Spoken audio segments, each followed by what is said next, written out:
Hello everyone, welcome back to our channel. ये है ज़िंदगी। और आज फिर से दिन आ गया है संडे। और आज इस संडे को मैं आपके साथ कोई भी डेली ब्लॉग नहीं शेयर कर रही हूँ, जैसा कि मैंने आप लोगों को पिछले बार ही बताया था।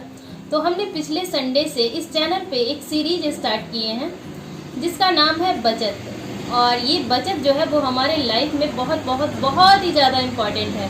तो क्यों इम्पॉर्टेंट है ये तो हमने पिछली बार चर्चा कर ली थी, जिसमें कि हमने गुल्लक पर चर्चा भी की थी। चर्चा का मतलब था कि जो आदतें हमने बचपन में ही अपने अंदर डेवलप की और जिससे हमारे माता पिता ने हमें सिखाया, हमारे बड़े बुजुर्गों ने हमें बताया, और उसी चीज़ को हम लोग कंटिन्यू करते आ रहे हैं। क्योंकि अगर कंटिन्यू नहीं करेंगे तो हमारी लाइफ जो है वो उस ढंग से नहीं चल पाएगी जिस ढंग से हम चाहते हैं। तो बचत हमारे लिए बहुत ही ज़्यादा इम्पॉर्टेंट है। तो चलिए आज बचत के दूसरे पार्ट पर फिर से चर्चा करते हैं। और इस चर्चा को मैं अपने पतिदेव जी को सौंपती हूँ और वो इस चर्चा को आगे बढ़ाएंगे। आप सभी को मेरा नमस्कार। आशा है बहुत ही अच्छे होंगे आप लोग। और इस सप्ताह भी हम दोनों आपके सामने उपस्थित हैं कुछ नए बिंदुओं पे चर्चा करने के लिए, और कुछ सुझाव जो हमारे हैं, जो निजी हैं, वो आपसे हम साझा कर रहे हैं। इससे पहले वाले पार्ट 1 में हम लोगों ने काफी सारी बिंदुओं पे चर्चा किया था कि हम लोग बचत कितना करें, उसका लाभ क्या है, उससे हमारे जीवन में क्या प्रभाव डालता है, वो हमें कैसे प्रभावित करता है, वो सारी बातें, सारे विषय बिंदुओं पे हमने पार्ट 1 में चर्चा किया है। अगर आप लोगों ने पार्ट 1 नहीं देखा है, जो हमारे व्यूअर्स छूट गए होंगे, वो उसे भी देखें। वो हम लोगों की वो गुजारिश है। आज हम लोग जो चर्चा कर रहे हैं वो चर्चा है बचत करनी है तो कैसे करनी है। बहुत सारे हमारे व्यूअर्स का ये मंतव्य होगा कि पैसा तो हम कमाते हैं लेकिन हमारे पास कुछ बचता ही नहीं है लास्ट में। आप लोगों ने ऐसा अक्सर देखा होगा। तो हम लोग आज क्या करें, कैसे करें कि हम वो पैसे को बचा सकें। हमारे बहुत सारे मित्रगण सैलरीड स्टाफ होंगे, सैलरीड पर्सन है, कुछ बिजनेसमैन है, कुछ ऐसे हैं जो उनका आय का स्रोत अन्य होगा, है ना, कहीं और से भी पैसा आ रहा है। तो कैसे हम लोग उस पैसे को रोकें ताकि हम उस पैसे को बचत में लगा सकें। वो सेविंग हमें आड़े वक्त में काम दे सकता है, वो सेविंग हमें अच्छे लाइफस्टाइल जीने में हमारी मदद कर सकता है, हमें किसी की मदद करने के लिए वो हमें मदद कर सकता है। तो आज हम लोग उसी विषय बिंदु पे चर्चा करेंगे। तो सबसे पहले हम जो चर्चा करेंगे वो है हमारा, आपका पैसे का आय का स्रोत कहीं से भी हो, आप एक खाचा तैयार करें अपने कॉपी में, एक सादे पन्ने पे। बाएं साइड में आय का ब्यौरा और दाएं साइड में व्यय का ब्यौरा। आप देखेंगे कि आय का ब्यौरा हमारा बहुत कम होता है, सीमित होता है, और दायित्व जो हमारा है, यानी व्यय जो हमारा है, उसका लाइन काफी लंबा होगा। तो हम लोग क्या करें कि उस दायित्व वाले, उस व्यय वाले कॉलम को हम लोग कम कर सकें, मिनिमाइज कर सकें, सिंक्रोनाइज कर सकें। तो उसके लिए सबसे पहला चीज है बजटिंग। आप अपना बजटिंग तैयार करें। आप अगर जब तक आप बजटिंग तैयार नहीं करेंगे, आपको पता नहीं चल पाएगा कि हम कहाँ पे किस उद्देश्य से खर्च कर रहे हैं। क्या वो उद्देश्य इतना इंपॉर्टेंट था, इतना महत्वपूर्ण था, उसमें खर्च करना चाहिए था?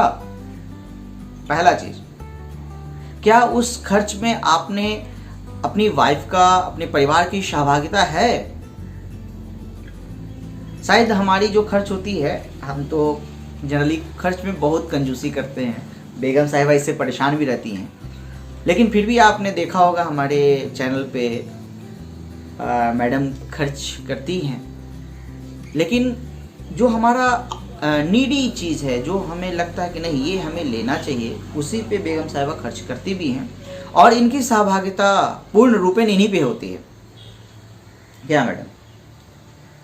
अब वो तो आप ही बताएंगे। ठीक है। तो हमें लगता है कि आप जो खर्च कर रहे हैं उसमें आपके परिवार का भी भरपूर सहयोग होना चाहिए, उनकी जानकारी में होना चाहिए। आप लोग आपस में डिस्कशन करें कि क्या वो खर्च जरूरी है या नहीं। दूसरा ऐसा चीज़ जो आप हो सकता है कि आपका जो खर्च का दायरा है काफ़ी लंबा है, तो हो सकता है हम उसमें कॉस्ट कटिंग भी कर सकते हैं, है ना। कॉस्ट कटिंग भी करके हम उस खर्च को बचा सकते हैं, अपने आय वाले कॉलम में ला सकते हैं। तीसरा जो हमें इम्पोर्टेंट लगता है वो लगता है कि सबसे पहले आप खर्च का लाइन आपका कितना भी लंबा क्यों ना हो, आप सबसे पहले खुद को पे कीजिए। सबसे पहले खुद को पे कीजिए। कहने का मतलब हमारी आय 10,000 है या हमारी आय 15,000 है, पहले मैं उस 15,000 में 2,000 3,000 पैसे को निकालूंगा, वो मैं खुद के लिए रखूंगा। अगर हमारी आय 10,000 रुपये महीना ही क्यों ना हो, मैं उस 10,000 में से 2,000 रुपये निकालूंगा। 20% हमें बचत करनी है, हम उसको करेंगे। बाकी बच गया जो शेष राशि 8,000, उस 8,000 में ही हम अपना काम चलाएंगे। और वो बात हम अपने परिवार को, अपनी वाइफ को जरूर बताएंगे कि हमें उस पैसे को छूना नहीं है, उस पैसे को ऐसी जगह लगाना है ताकि वो हमारे भविष्य में वो ऐसी धनराशि बन सके जिससे हम आड़े वक्त में कुछ ना कुछ उससे काम कर सकें, उससे कुछ अच्छा काम कर सकें। तो हमें 8,000 में ही अपने काम को चलाना है, हमें 15,000 13,000 में ही अपने काम को चलाना है। आपको अपना निर्णय आपको दृढ़ता के साथ स्वयं लेना पड़ेगा, आपसी सर्वसम्मति से लेना पड़ेगा। तो ये पहला काम हमें लगता है कि पहले खुद को पे करना है।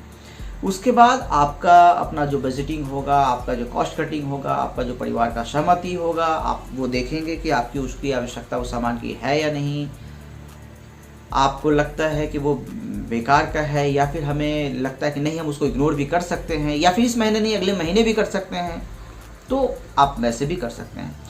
मेरा मकसद यही है, हमारा मकसद यही है कि आप बचत करें, और बचत जितना पहले शुरू किया जाए वो बचत आपके लिए उतना ज़्यादा कारगर। और पिछले बैठक में मैंने कहा भी था, जितना पहले शुरू करेंगे और जितना पहले शुरू करेंगे वो पैसा उतना ज़्यादा गुना बन के आपके पास आएगा। ठीक है, आने वाले समय में हम लोग इस पे विस्तार पूर्वक चर्चा करेंगे, लेकिन मोटा मोटी बात कि हम लोग को ये करना है। दूसरा, हमें लगता है कि आप अगर कुछ खर्च कर रहे हैं, चूँकि खर्च होता ही है, आप चाहे ना चाहे खर्च होगा, चूँकि हम लोग जिस दुनिया में रहते हैं ये चकाचौंध की दुनिया है। आप शहर में जाएं, गांव में जाएं, कस्बे में जाएं, हर जगह पे आपको चकाचौंध वाली दुनिया आपको दिखेगी ही दिखेगी। आप चाहे ना चाहे आपको ये मन ललच जाएगा, नहीं ये अच्छा लग रहा है, ये खरीदना चाहिए। तो आप इसको कैसे रोक पाते हैं, आप अपनी बातों को, मनों को कैसे समझा पाते हैं, आप अपने मनोवृत्ति को कैसे समझा पाते हैं, ये सिर्फ और सिर्फ आप पे डिपेंड करता है। और ये सब विषय बिंदु हैं। क्या आपको पहले अपने मन को समझाना पड़ेगा। समझाने का तरीका क्या है भाई, हमारी ये आवश्यकता है या नहीं, क्या हमें इसकी ज़रूरत है, कितना ज़रूरत है, क्या इससे कम में भी काम चल सकता है। तो ये सारी विषय बिंदु वो आप जान रहे हैं, और शायद हमारे व्यूअर्स बहुत ऐसे होंगे जो ये जो हम पॉइंट बता रहे हैं इससे अच्छे और रचनात्मक तरीके से वो अपनी बचत को कर रहे होंगे। तो हम दोनों का ये इच्छा होगा कि वो भी अपना सुझाव इस कमेंट बॉक्स में ज़रूर लिखें, इस वीडियो के कमेंट बॉक्स में, ताकि और भी जो हमारे व्यूअर्स हैं वो भी उस विधि को समझ सकें, उस विधि को जान सकें, ताकि वो भी अपने परिवार में अपना भविष्य निधि सुरक्षित करने के लिए आगे बढ़ सके। ये मेरा जो पहल है हम दोनों का, ये सिर्फ और सिर्फ मेरा सुझाव है, लेकिन हमारी इच्छा यही है, तहे दिल से इच्छा है कि आप लोग बचत के लिए अग्रसर हो, बचत के लिए आप आगे बढ़ें, क्योंकि भविष्य निधि बहुत बड़ा चीज़ होता है। और पैसा जितना पहले शुरू करेंगे उतनी राशि आपकी ज़्यादा अच्छी और ज़्यादा मोटी होगी। तो ये छोटी छोटी जो बिंदुएँ हैं ये मुख्य बिंदु हैं, और छोटी छोटी बिंदु हैं लेकिन मोटी बातें हैं। और हमें लगता है कि अगर आप इस सुझावों का अनुसरण करते हैं तो आसानी से आप अपनी बजटिंग तैयार करके आप आसानी से अपना बजट एक छोटी राशि भी निकाल सकते हैं, जिससे बचत आप कर सकते हैं। मैडम से गुजारिश होगा कि कुछ इसमें ऐड करना चाहें तो वो ऐड कर सकते हैं। आज पतिदेव जी ने बहुत सारी बातें बताई, और ये बिल्कुल सही बात है कि इस दौर में, जिस दौर में हम जी रहे हैं, उसमें पैसे की बचत करना वो थोड़ा सा मुश्किल है, लेकिन हमारे हाथ में सारी चीज़ें होती हैं। जब हम पैसे को कमा सकते हैं तो उसे कैसे खर्च करना वो भी हमारे ही हाथ में है। बिल्कुल। तो ये सारी चीज़ें, जितनी भी चीज़ें आज पतिदेव जी ने बताई हैं, वो हमारा पर्सनल एक्सपीरियंस है। बिल्कुल। और जिसे हम पर्सनली फॉलो करते हैं, और इसी तरह की छोटी छोटी कई बातें हम अपने जीवन में फॉलो करते हैं। और वो सारी बातें मैं आपको नेक्स्ट आने वाले वीडियोस में ज़रूर शेयर करूँगी। लेकिन मैं ये भी कहना चाहती हूँ आप लोगों से कि जो भी व्यूअर्स इस चीज़ को देख रहे हैं वो उसके लिए, इसे मानने के लिए बिल्कुल भी बाध्य नहीं है। ये हमारा पर्सनल एक्सपीरियंस है। और आप चाहें तो इस वीडियो में जितनी भी बातें हमने बोली हैं उस, यानी कि इस बचत के बारे में आप अपने कमेंट हमारे कमेंट सेक्शन में ऐड कर सकते हैं और बता सकते हैं कि आप अपनी लाइफ में बचत को किस तरह से देखते हैं और आप बचत करने के लिए कौन कौन से टिप्स फॉलो करते हैं। तो चलिए आज की वीडियो के लिए इतना ही, और हम लोग मिलते हैं फिर से नेक्स्ट वीडियो में। यानी इसी बचत की सीरीज को हम लोग आगे कंटिन्यू करेंगे नेक्स्ट संडे को भी, और आपके सामने हर संडे इसी तरह की सीरीज आते रहेंगे। तो आप लोग अगर पहले वाले वीडियो नहीं देख पाए हैं, यानी कि पिछले संडे की वीडियो को, तो आप हमारे प्लेलिस्ट में चेक कर सकते हैं। उसमें बचत के नाम से एक प्लेलिस्ट बनी हुई है, वहाँ पे जा करके हमारी इस पहली वीडियो को देख सकते हैं। और साथ ही साथ इसी प्लेलिस्ट में आपको नेक्स्ट आने वाले वीडियोज भी मिलते हैं। और आप सभी का बहुत बहुत धन्यवाद। ये वीडियो अगर अच्छा लगा है तो इसे लाइक का बटन दबाएं, और अभी तक आप लोगों ने सब्सक्राइब नहीं किया है तो वो सब्सक्राइब भी करें, और बेल बटन को भी दबाएं ताकि आपको नोटिफिकेशन सबसे पहले मिल सके और आप हमारी वीडियोस को पहले देख सकें। ठीक है, तो फिर हम लोग मिलते हैं अगले वीडियो में। तब तक के लिए नमस्कार।